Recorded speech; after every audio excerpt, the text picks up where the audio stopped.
Hello everyone and welcome to NoMoreZeroes, the show where we talk about video games, how it is capable of depth, sophistication, and has relevance to society, and should be taken seriously as an important part of culture. I'm Hiro, and this time we are beginning a podcast series, and joining me today is Lost Link from the former Rescue the Princess podcast. Today we have a podcast on God of War, and I guess we'll just get right into it. I've played like the previous God of Wars like a long time ago, back when I was in high school. And how about you? Yeah, I actually didn't play any of the original God of War games, just because it didn't really. I don't know, I'm really into the story, I'm sure it has story, but more depth of story, but the gameplay trailers and the reviews tend to make the game look like it's just all fighting. So this iteration of God of War was really interesting because it seemed like it was a different tone. Hey, yeah, that's good, because I like that you haven't played the previous ones, because that'll be like an interesting perspective, because this game's so different. Because like I agree, like the previous games, I literally played them because they looked just like a power trip, like just go kill all these things. And I mean, like I also like Greek mythology, and so like I was interested in that, but mostly it was just kind of like a fun game to beat up monsters. Like, I'm Kratos, I'm so strong.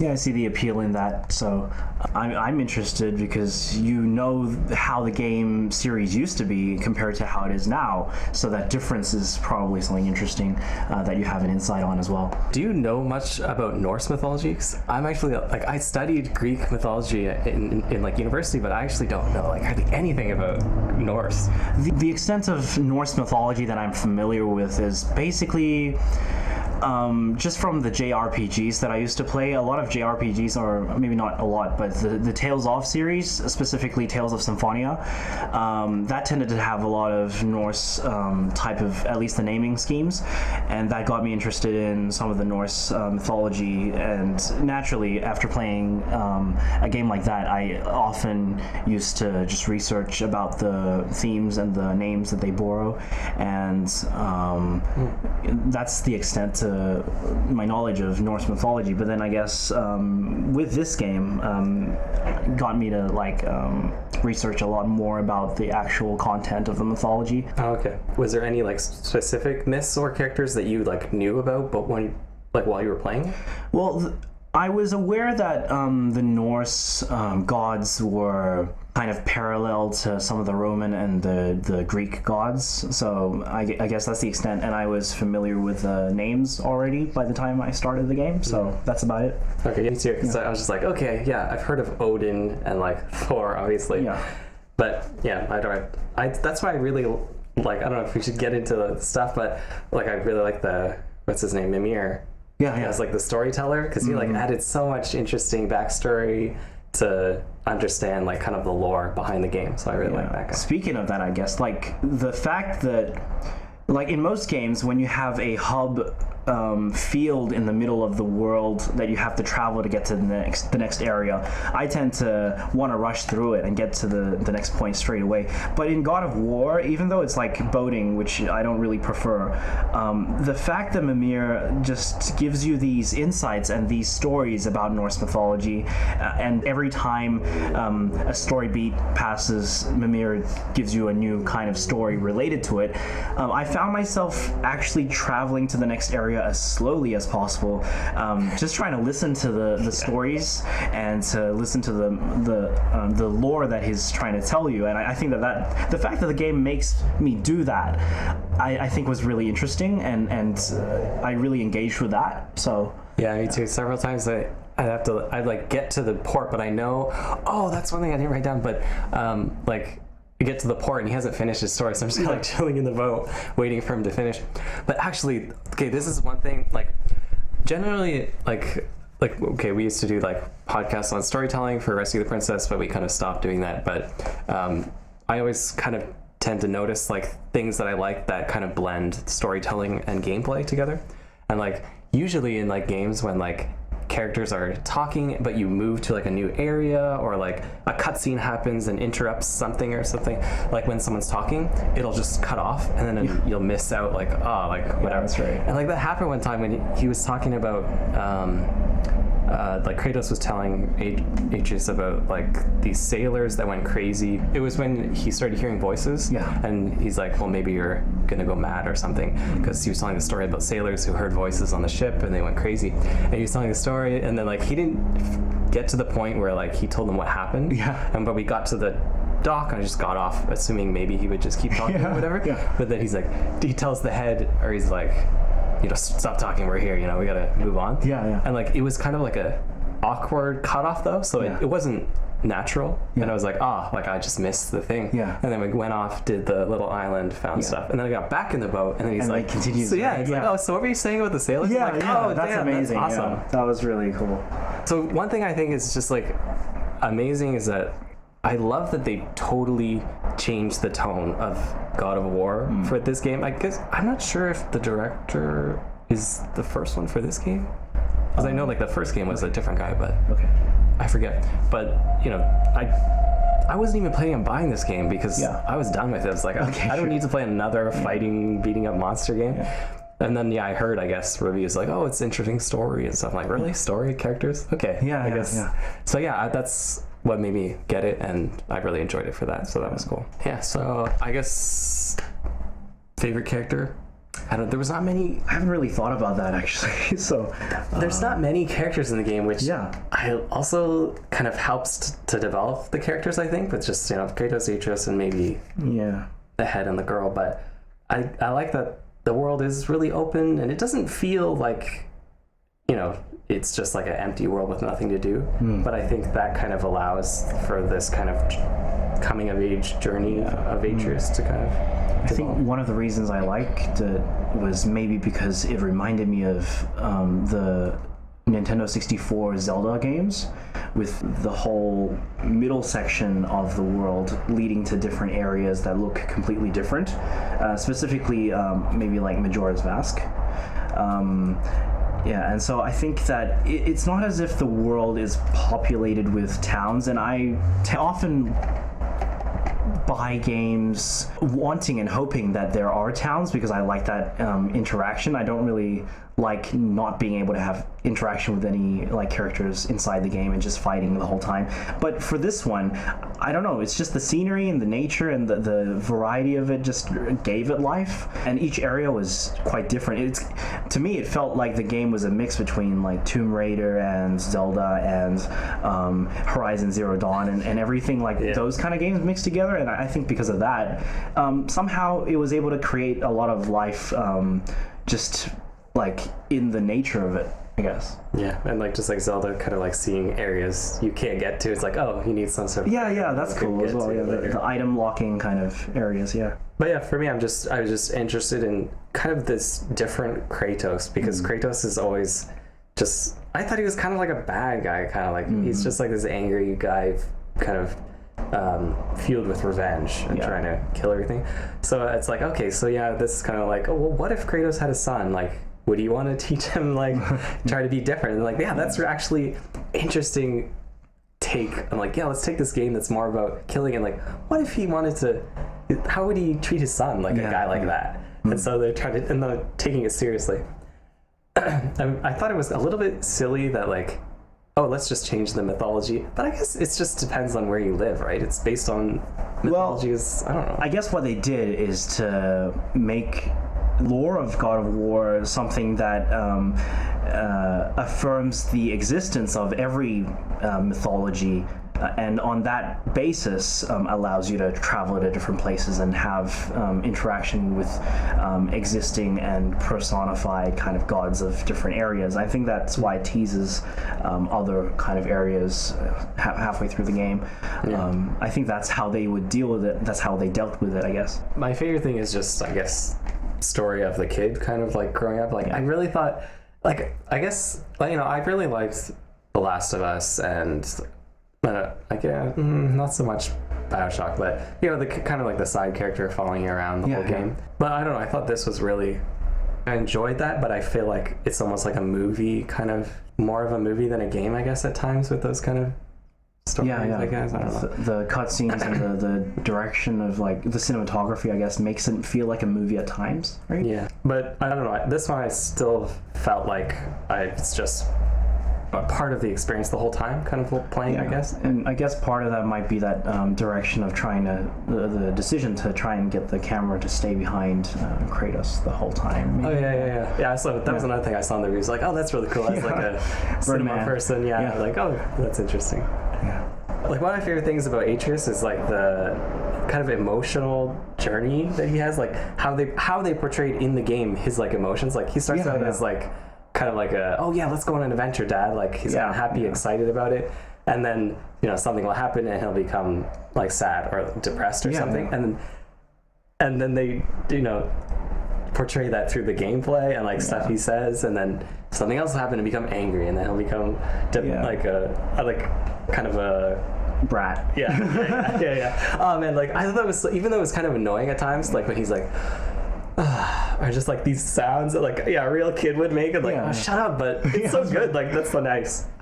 I did get really annoyed during the time when he was really arrogant and thinking that he's better than everyone. So that's But that's also scary too, because like he's a god, but he's gonna grow up to be something crazy. Right, and I guess that's part of the tension that they tried to create to make you feel like how you treat, or how, well, actually you don't really have a say in how Atreus grows. It's really just part of the story. But how Kratos forms and shapes his kind of actions from here on really determines what kind of god that Atreus would become. And I think that tension of whether he'll do well or not really was quite straining at that point, because it wasn't just Atreus that was really frustrating, but Kratos like himself. It's like there are so many things you can say to Atreus at this point when you're offending everyone, getting angry and arrogant just because you're a god and everyone else is like a peasant to him, and it's kind of like, why aren't you saying these things to help him, to guide him to be not how you used to be? It's like that kind of frustration came out. But that's like part of his character, right? I guess so. He doesn't know anything. Like, I know he doesn't know anything. He's not that character. That's just not him. There's so many kind of, I mean, you can even see it from the beginning of the game where he's trying to like put his hand over his boy, and like that's the sign of like, that's the kind of character he is. Like, he doesn't know how to be a dad or a teacher. So it's kind of his growth story too, which is good. But actually, one thing where I thought was like maybe weak in the storytelling was like the transition between those emotional moments. Like, while they're happening, I'm like, oh, this is really good, and like the lines and stuff they're saying to each other are really great and stuff. But like sometimes I felt like Atreus would kind of change or like get over something too quick, maybe. That's right. And like, what really happened to make you be totally Genki again? But I don't know. Like, the main one was when he was really kind of cocky and like arrogant and stuff. Because then that changed quite quickly. And Mimir was worried like, man, you better do something, or like he's gonna grow up to be like a bad kind of god or something. And nothing. I don't know. I kind of thought about it later, but at the time I was like, oh, like what really happened to make him change his mind? But then later I was like, well, actually, maybe it was that vision he saw in hell where he saw himself as like killing one of the brothers of Thor. But I don't know about the impact of that. I mean, yes, he saw himself killing one of the sons of Thor, but then what makes that different to when he was actually doing it? Like, as in, it happened already, and then he saw himself do it again. And why is it the first time? Just because he's in the kind of the mood of being murderous. Like, why is that something that he just shrugs off? But then when he sees himself doing that again, why does that impact him? Well, I think it's because you don't see what you're doing until you can step back and actually see yourself, and this is a chance for that literally to happen. I guess. And like, also because they're in hell, I thought that the reason those visions appear is like, this is what you've done, you're gonna end up in hell. Oh yeah, I see. So because Helheim repeats the visions of some of the things that torment you like emotionally through your life, so that you'll continually be tormented by them. And the fact that Atreus saw that vision means that even though he was displaying arrogance at that time, afterwards, like the fact that vision appears means that he was probably traumatized or had been thinking about that specific scene the whole time, and I guess that's where that's why that impacted him, I guess. Okay. Yeah. Because I guess that is it. Like it's more of stuff that's tormenting you, and that's what the visions appear. Yeah. Because for me, I'm like, oh, we're in hell, so it's showing you what might lead you to hell or something. But then when Baldur sees his vision, he doesn't kill his mother. I'm like, oh, well then why? I think that when Baldur sees his mother, Mimir, I think, explains how those visions work in Helheim, and I think that's where I got the idea that it's just the things that have tormented you repeating for eternity so that you're constantly stressed. I think that's where it came from. Okay. All right. Yeah, that makes more sense. Another kind of like a gameplay story thing I like, just like a little moment, but when Atreus is, I think it's after you leave, maybe I forget, but I think it's after you leave the elf realm, and like Kratos kind of goes in the somewhere and he sees like his wife for a second, kind of, or hears his wife, and then he comes back and Atreus has killed all the elves. Oh yes, for like yes. a long time. Yeah, in like the middle of the temple-y thing. Yeah, it's like one of the major like transitions when Atreus kind of gets angry at you, and he's kind of angry at you for a while after that, until you have like a moment where you get over it. And I like how like Kratos is like, oh, like just so you know, like I was only in there for a moment for me, and then he's like, oh, okay, and then you notice instantly a change in demeanor and Atreus and goes on. But actually, it might be later when he's really against Kratos. He's maybe arrogant, I think. Like, oh, whatever. Yeah. And like, I was like in a fight, whatever, and then I'm pressing the shoot the arrow button, and it doesn't work. Really? I didn't try that. So. Okay. Yeah. He doesn't. Like, why is he shooting the arrows? And then after the fight's over, he's like, "What happened to your training?" I'm like, "Yeah, what happened to your training?" Like, but that's a cool gameplay thing because I'm always pressing it like while I'm fighting, and now I can't do that because he won't listen to me. Yeah, that was great. And so you did all the side quests? I think all of them. Every one of them except. I didn't end up killing the Queen of the Valkyries. Like, it was too weak. That was like the toughest one. I guess I thought one of the earlier ones when I only had like level 4 armor or something, so it was like super tough. But later I upgraded like super tough to 8, and then I fought her. I could beat her. But, and I guess that reveal after that is worth it, I guess, for all those killing 8 different I think so, whatever. I don't know. I like that they put something that important into as a reward for the side quest. I mean, most of the time side quests are actually really irrelevant to the main story. I mean, irrelevant to the extent that it's part of building the world, but it isn't really to the main story. But for this one, it's kind of... The story relies so much on the lore that everything really relates to it, and I think that that's really well done in that case as well. The fact that there is significance in every part of the game and every sub-story of the game as well. I think that's true, except for maybe one side quest which I thought didn't add anything, but which is the final one where you have to go upgrade your armor in the mist thing. Realms. I think that was kind of just to cater to people who like the grind. I'm not going to be 1,000 mist things. But besides that one, I easily wanted to just stop like in the middle of the game and do all the side quests and then continue on in the main story, because I thought that all the side quests really added to not like, yes, the lore, but also the development between the Kratos and his kid, because they would always have interesting adventures, I guess. And when you finish a side quest, Mimir ends up having more substance of story to kind of tell you as well, so that makes it kind of worth it. It's like a payoff. I like one of many. I like the one where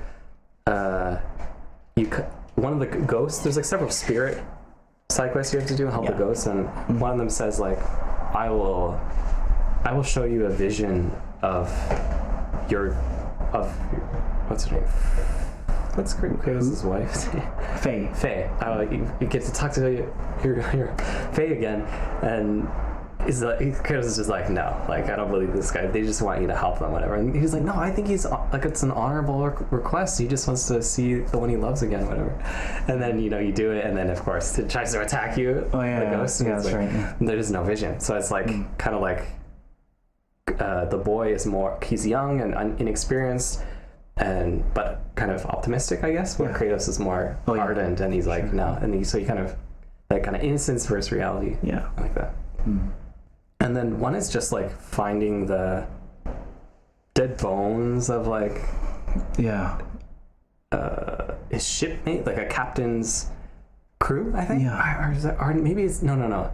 It's like some spirit's wife. Or like I think that was the wife of someone. Of someone. I don't know why her bones are written randomly. I don't know. But I was like, man, this is kind of like a fetch quest or whatever. Yeah. But at the end, it kind of had like a nice, I don't know, I wrote this down because like Atreus was like, well, I guess you never get over losing those you care about, and Kratos was just like, yeah, never. Oh, okay. I'm like, I don't know, I thought that was nice kind of thing. I'm like, cool. Okay, I guess. That's right. Yeah. So it contributes not only to the story, but also like the themes, like for example, that idea of not getting over people you lose. Yeah. And it's just like a technical marvel of a world, so it's easily, I want to just go see everything because it's so good. Yeah, because I think that when I was playing, like other games, I get tired of the side quests and I go straight to the main missions, sometimes even like just skipping all the side quests.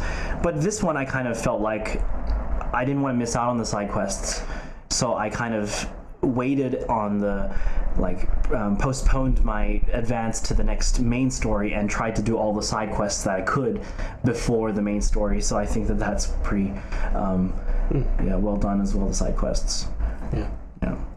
I like where before you started the podcast you were telling me about the footsteps in the snow. That's right. And that's funny because I also like did the same thing as you, like looked and tried to make sure, oh, is he really stepping? That's right. Because I think that attention to detail is really like, I mean, it's not as if only like the games where the director is intent on making the game art that this is present. Like there are games that are kind of cash cows that do have attention to detail, but the fact is, I think that if the ultimate goal of making a game is for the money, like what EA does or Konami does, ultimately the attention to detail would be much less, and the experience and the immersion would also suffer for that. And I think you can really tell the difference when a game is made passionately for the sake of the art, like I think God of War is, because you can see that even things that most people don't notice normally, like the snow, every single like footstep, it's not as if it's just a texture put on like a white floor that follows you around, but they actually make the snow quite deep, and every footstep really sinks into the snow. And not only are there like footsteps, but every time you step, there's the drag mark as well. And I think that touch and that detail, among many other examples, to really just help to create that inner consistency of reality that's so important in what Tolkien says is sub-creation, this idea of making fictional worlds and things like that. And the fact that it does that really helps that immersion and that sense of being in the world and the completeness of it, I think. So. Yeah, I mean, right when I started the game, carrying the log and stuff, and then you kind of dock whatever, and then your boy kind of walks.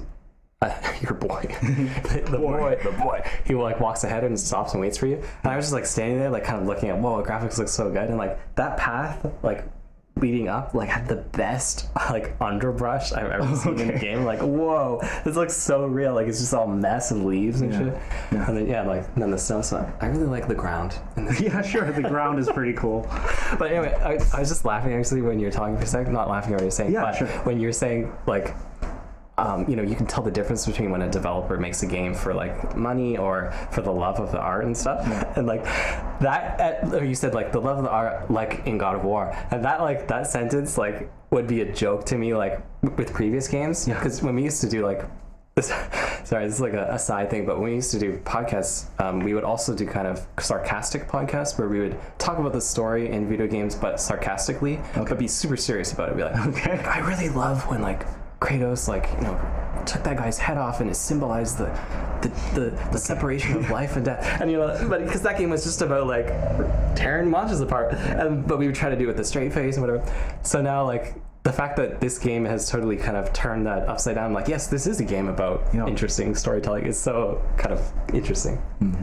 And like the developer or the director, definitely, I don't know him obviously, but I do agree that he did make the game more for this kind of story, because like when the game was released like a week later, I saw he put out a video of like his, I'm gonna check reviews. Did you see that? Yeah, I'm gonna check the reviews, and he's like, I was so worried that people are not gonna like the game because it's so different. It's not like what it was. So I'm glad that he did it. In like previous games, like actually I was asking Ryan like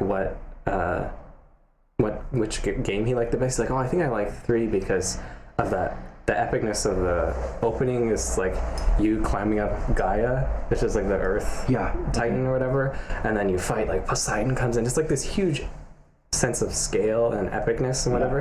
And like I was wondering, will they be able to recapture that kind of thing in this game? And like there wasn't really like a fight like that, except maybe the last one, but I thought that just like some of the creatures in like landscapes were so fantastic that kind of still brought that sense of wonder really strongly for me. And like, this is almost better than the kind of action on this Titan, with just seeing like, I like in the, is it Asgard or Midgard? Midgard is the main. Midgard is the main world. Yeah, in Midgard, how the giant world serpent is just kind of like chilling there. Yeah, I know, and the depth of field just makes him look really epically like giant. So that's pretty cool. I just like that that's there. The background is like moving his eyes or like turning his head sometimes, and then the turtle. Like, I don't know. I just really like that sense of scale. They did have kind of a battle, the final battle with on the giant. I think that's one harkening back to the original kind of epicness of having a battle on the top of giants. So I guess it had a bit of both there. Yeah. So like, I don't really know that much about like Norse mythology, but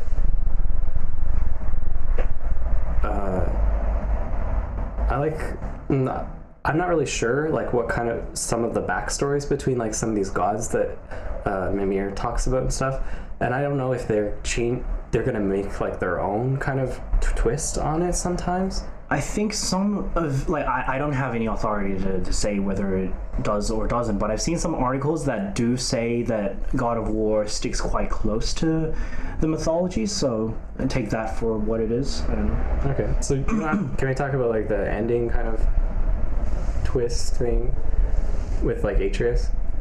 Oh yeah, sure, yeah, because like so at the end you see the murals thing in the thing, and he says like, they call me Loki in that. Yeah.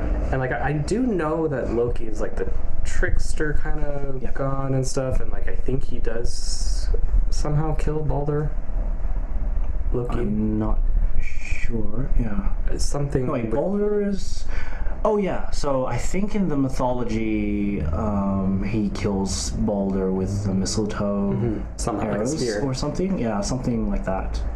Yeah, but does that mean like, are they saying that like Atreus is that god Loki, or like will become that god, or like he's just named after that figure? Oh, I think it's saying that he is that figure. I think it's not just a naming. I think that's what they're saying. Okay. I mean, that really comes.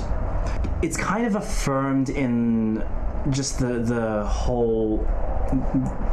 Like the entirety of the narrative, I think, with like there's a theory that I found on What Culture that says that the fact that when you first meet Jormungandr, the world serpent, that he recognizes Atreus but doesn't know kind of where, and then the fact that he's called Loki in the end means that according to the mythology, Loki is the father of the world serpent.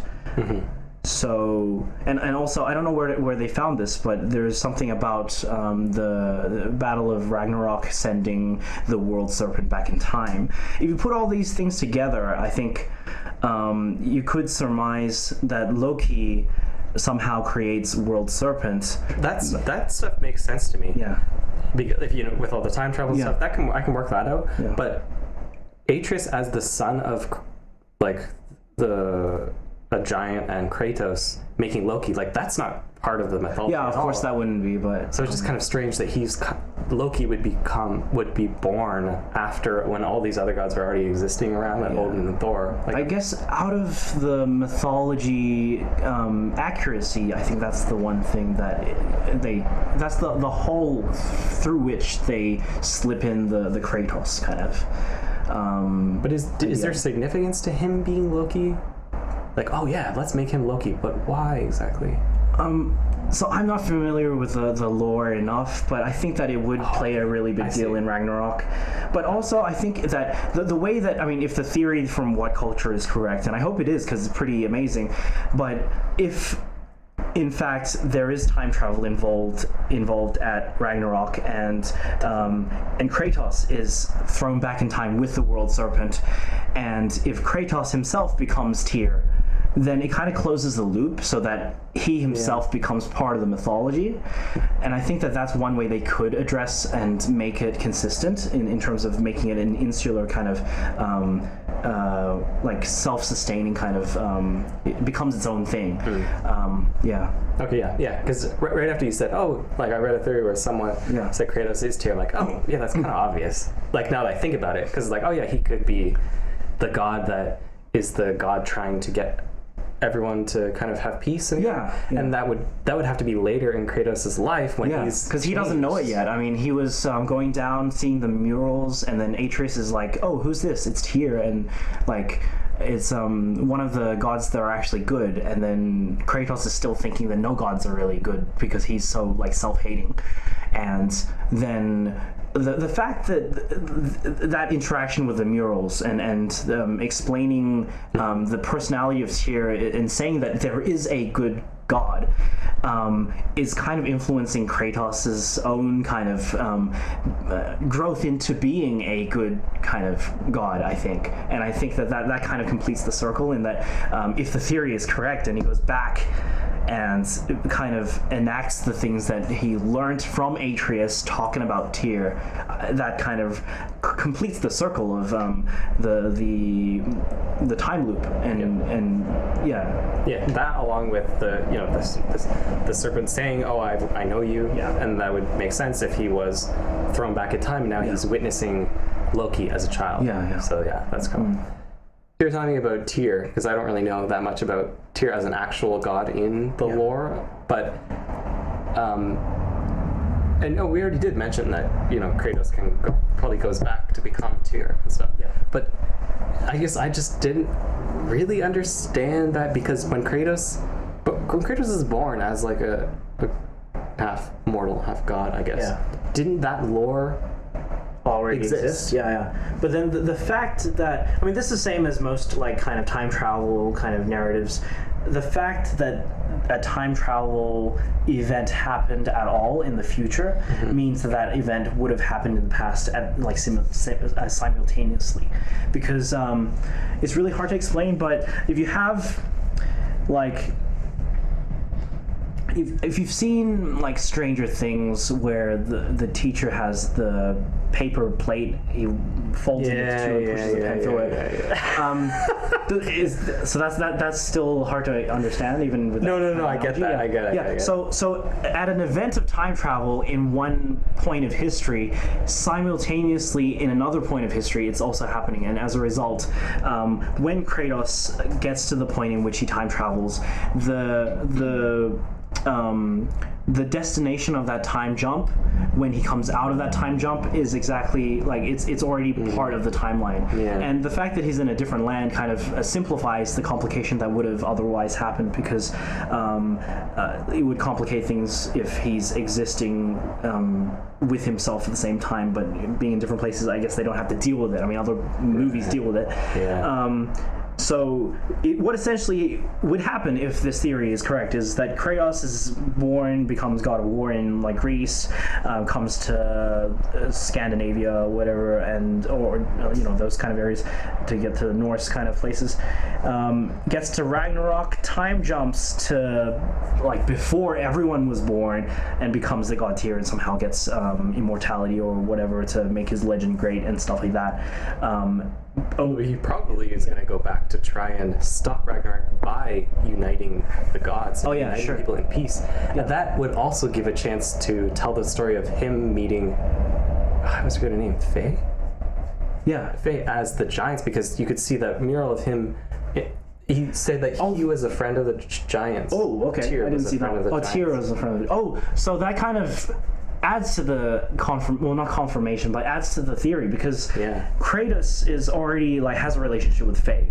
Yeah. Not knowing that she's a giantess in the game, and then he finds out she's a giantess and knows her significance. And then if he were to jump back in time, then of course it would be natural that Tyr, if he becomes Tyr, that he would try to seek out Faye to kind of interact and to support her and things like that.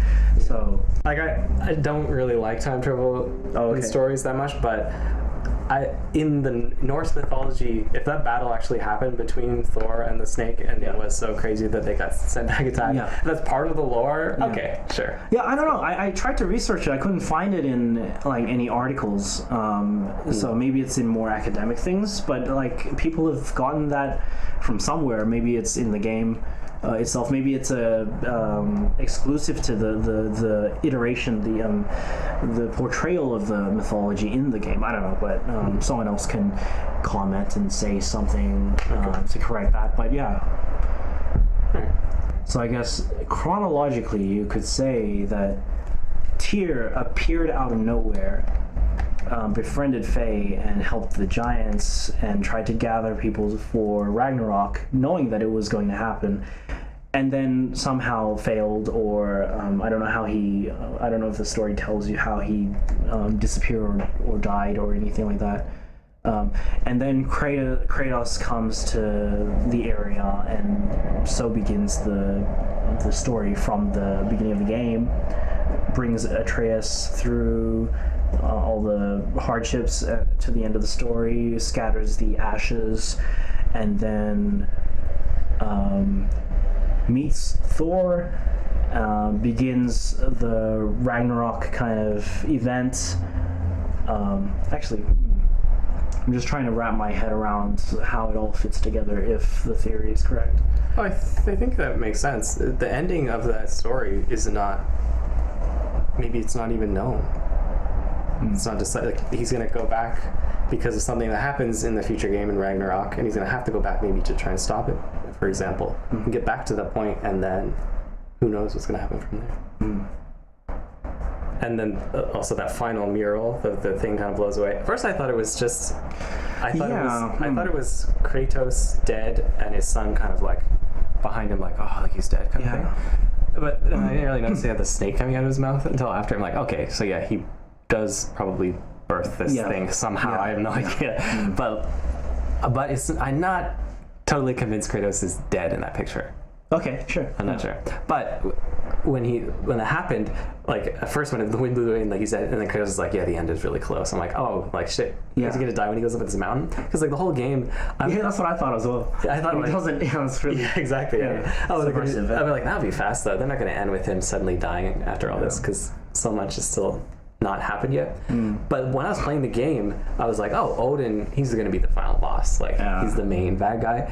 And then when that hasn't happened yet, I'm like, oh, like I really like that in terms of pacing, because I thought like Odin is this guy where you hear about him throughout the entire game, and the stories that he's such like a douchebag and all this stuff. And like, oh, okay, and they're gonna save that for later. Like, that's cool. I like that. Yeah, I think the fact that it teases all these things, and as a game, you expect it to be complete. You expect it to, like, when I came into the game, I thought that you would kill one by one. Me too, because that's what it was like. Yeah. I haven't played the originals, but that's what I expected. But and in other games, I would probably be disappointed at the fact that you only have Baldur and it's just Baldur, really, right? Yeah, he's like the one god and you kill. I would be disappointed that it's just him, and the fact that you can only go to like 4 or I don't know how many. The fact that you can only go to some of the realms, you couldn't go to like Vanaheim and Asgard and things like that.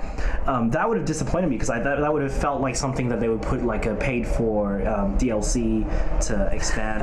Well, they might do that, but like it feels like I mean the game doesn't give us multiple kind of gods to defeat and subverts the expectation of it being something like the old God of War games, or doesn't open up every realm. Normally would kind of frustrate me and make me feel like the game's incomplete, but somehow, even though there are places shut off, even though that there is really one big bad guy, arguably bad guy in the game, and you don't even meet Thor or Odin officially throughout the game, it wasn't disappointing. It felt really complete. Not complete. It was like an arc. It felt like the arc was really well tied together, well rounded out, and it was satisfying despite the fact that there were places that they haven't shown you yet. And that's something rare, I think, because other games would really frustrate me if they did the same thing. Yeah, and then when you get to the next game, it's like, oh, if you've played that and you have all this backstory now. Yeah. It's gonna continue to grow.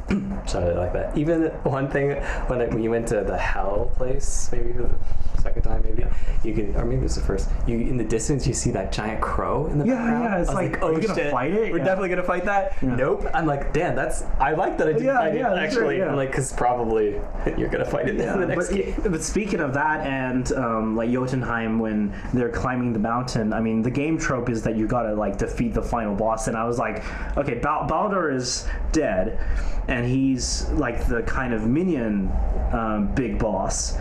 So what comes next is maybe a final boss by Odin or Thor or something like that. And so climbing up the mountain, I'm like, okay, here it is. I'm gonna fight the final boss. And again, same as the realm, same as the other gods. It's kind of like other games would frustrate me if nothing happened, but in this game, for some reason, nothing happened, and I still felt really satisfied. I still felt like I came down the mountain, no final boss, credits rolling, and I'm like, hey, that kind of isn't really bad. That's really it's there is really a reason interesting for that. Yeah, it's because the story is about the development between these two characters, and they've gotten to that point where he gives them the bag, and like lets him carry it up. You know that they've changed. He's changed, or at least a little bit, and then they've released her ashes. I think that's kind of the pinnacle of their little story there. And I guess that's an example of why I'm adamant that video games has the potential to be good art, because like if it's just going to be a video game for video game's sake, then you're going to put a boss at the end of the game.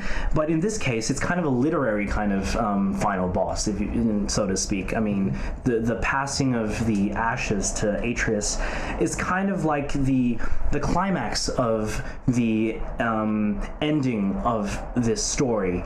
And that's kind of something that you would expect in maybe a film or a novel, but not often in video games. But the fact that video games are delving into this, I think, is a really good sign. And I still don't really think that there is any reason to consider, like, to argue that video games can't be art or something like that, because this is an example of how it has a good sense of artistry and literary kind of sophistication. So yeah, I think most, or more and more developers are incorporating storytelling. Well, it really depends on the developer and their attitude. I mean, I think Cory Barlog has it right, in my opinion, for trying to make this a really deep story.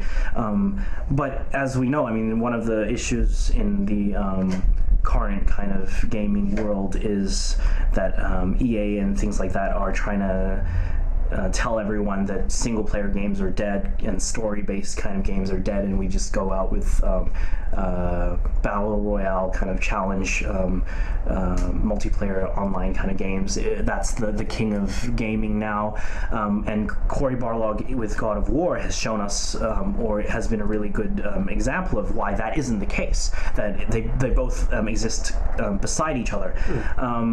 And so the story-based games and this level of sophistication in games comes now and then, and I think that only some game directors really try to put the effort into making the story deep, whereas some still buy into the notion that games can't be deep as novels, so why try anyway? Like, as in, they try to make a good game story, but they don't try to make it as deep as it can be. So I think it really depends on the directors whether they really want to set out to just please the players and make as much money as possible, or try to make art that's as good as possible and reap the benefits financially from that act of making just really good art. And I think this is an example of that kind of art, which is why it was able to accomplish that kind of sophistication of story. Okay. Yeah, because me as a consumer, I only play games if they have a story. I wouldn't even bother with the other ones. Yeah, so it really boggles me as to why the kind of really big money-driven companies would think that that story-based single-player games are dead. Like, I think that's really... I haven't heard that, so I don't know. Yeah, I think that's that view is kind of really... It's kind of like the businessman running a video game company who doesn't actually know or play games and just goes by the financial statistics. That's what it feels like to me. But I mean, of course, with that being said, of course, there is a place for multiplayer and challenge-based co-op and counter-op kind of games. But yeah, there's a place for everyone, I think, in gaming. And I think that the more story-based games that can exist at a sophisticated level, the more the general public can really take it seriously. And so basically, I just think that those really big money-driven game companies are quite out of touch. Yeah, the big ones, I guess. Because I would see more story stuff just in the indie scene. Yeah.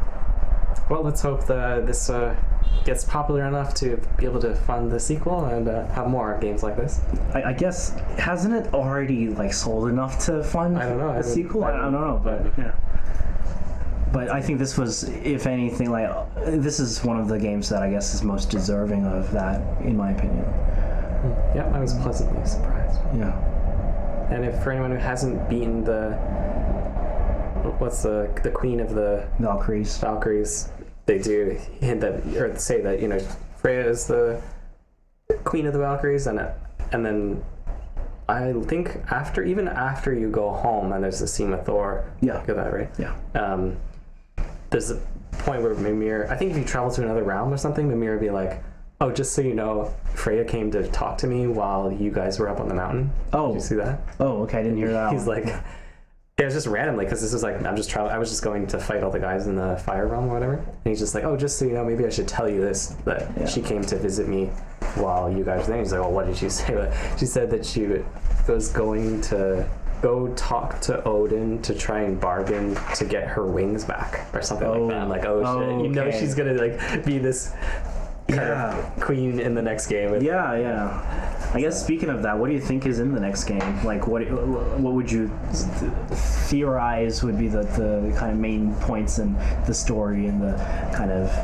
Yeah, because I think there's a lot to work with Norse mythology, especially stuff that I don't even know. So I'm sure they've got tons to work with. But what we do know is, I'm pretty sure, I don't even know how many games they're planning. So who's to say Odin's gonna even be the boss in the next one? But definitely Thor, because you just killed two sons. Yeah, so that's really coming. Yeah. And then the Freya, because if you kill Baldur, she's going to be probably against you, but I don't really think she's a villain or anything, but and then Odin. So there's those like three. Yeah, the gray area kind of anti-hero. And then probably, eventually maybe the fight with the serpent and Loki or Thor and stuff, gonna call that. So I'm just really interested to see what happens to Atreus and stuff. Yeah. And see Kratos continue to be more. He's like the king of the. He's like a, what do you call it? Tsundere.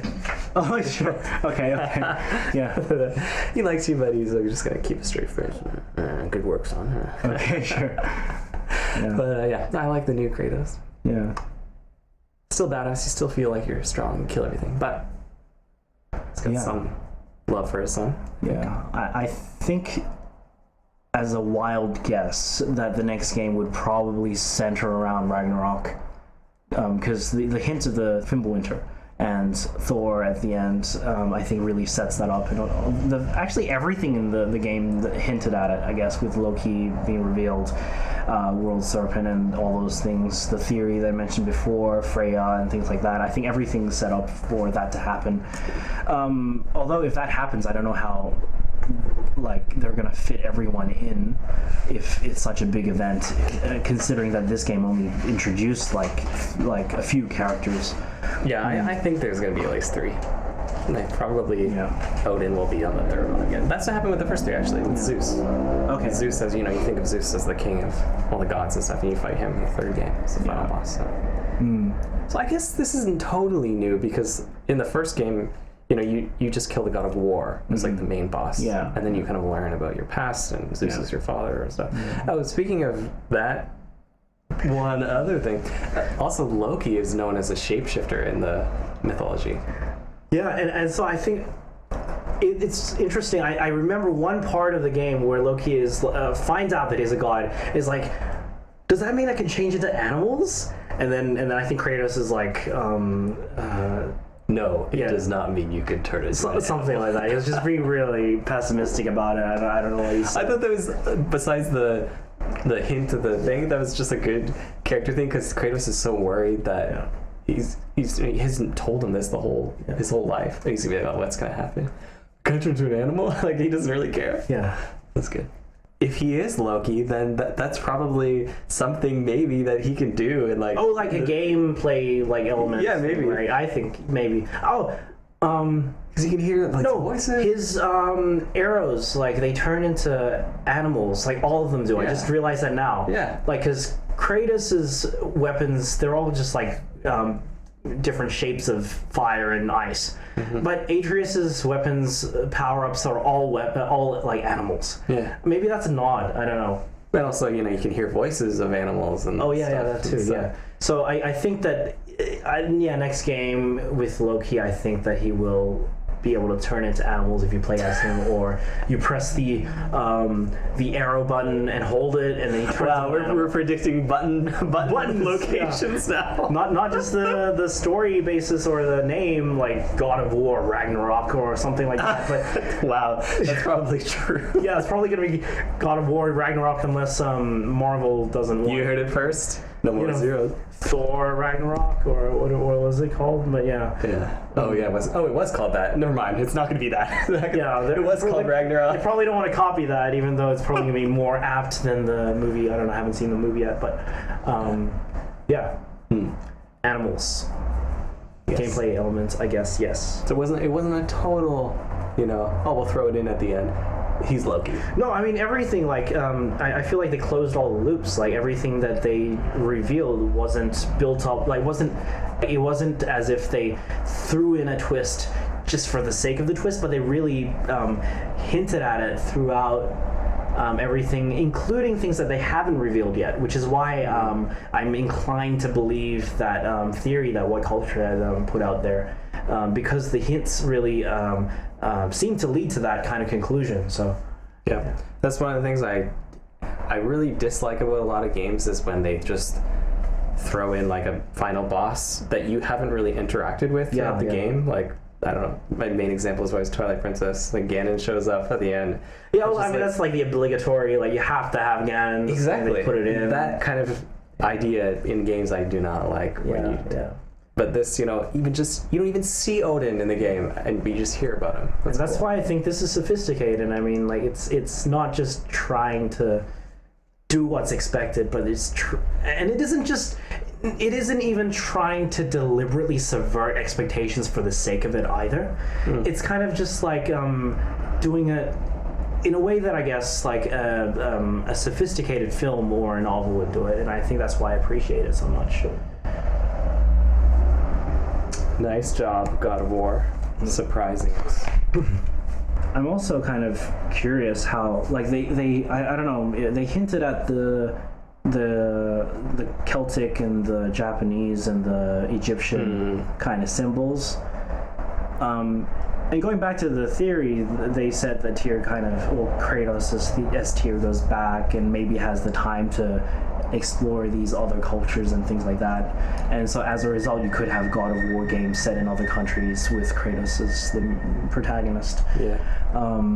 Yeah, so I'm just curious about how they're going to do that, if they do that. I mean, if they do it at all, but I mean, I guess they hinted at it. It's kind of... I think that's kind of like maybe after the Norse kind of story is over, if they wanted to make even more games. Yeah, so it's kind of like creating this opening for themselves to continue into, I guess. But if part of Tyr's journey was to get gods and stuff from other mythologies together, then maybe it is part of this one story.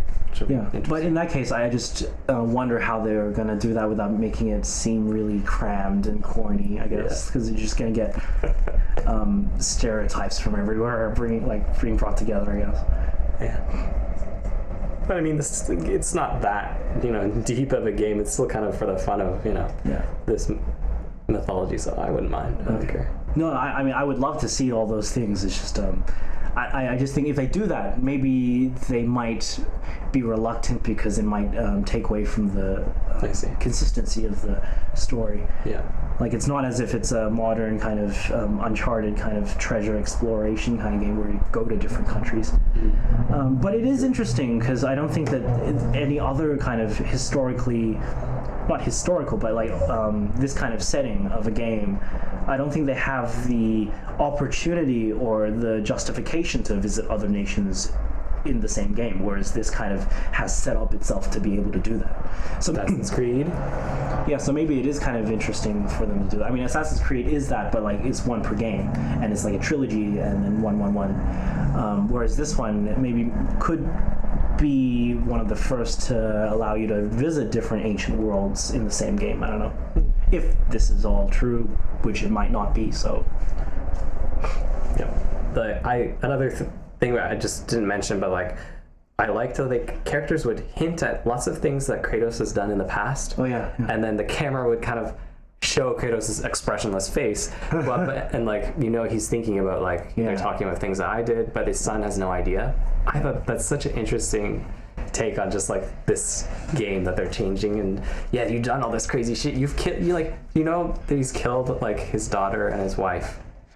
And the basics.